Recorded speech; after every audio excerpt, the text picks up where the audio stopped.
Hello, Happy New Year, and welcome to 2026.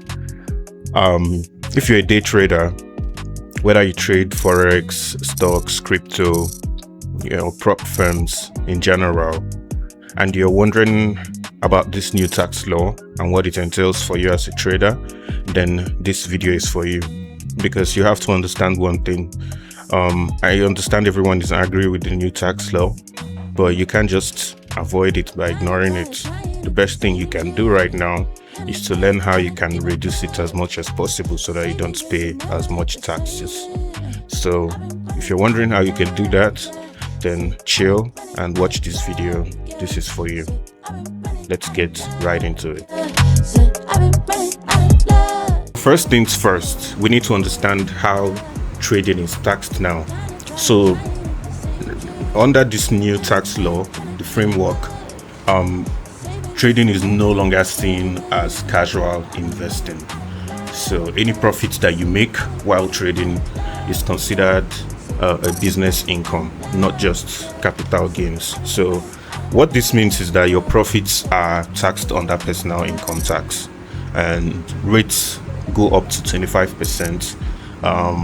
Your first 800,000 naira is tax-free, and but the benefit of this happening right now is that you're now entitled to business deductions when you're filing your taxes as part of expenses. I'll get into that in a bit, but that's basically, it's no longer casual investing, it's now a business income.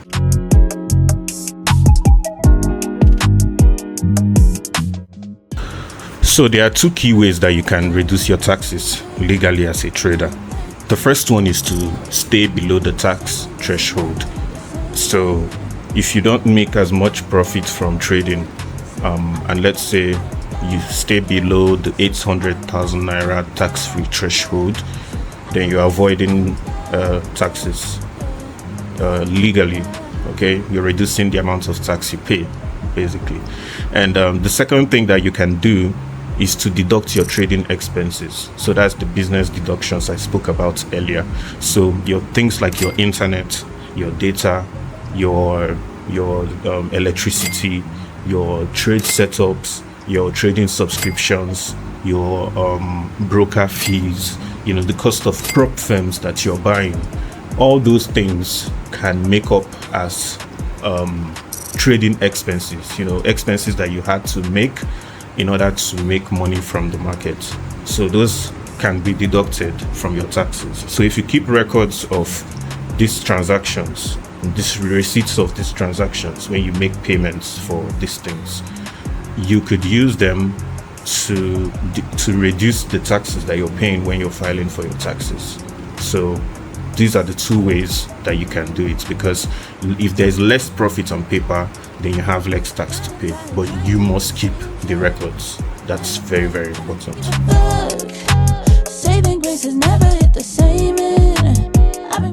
But more importantly, overall, you need to also structure smartly.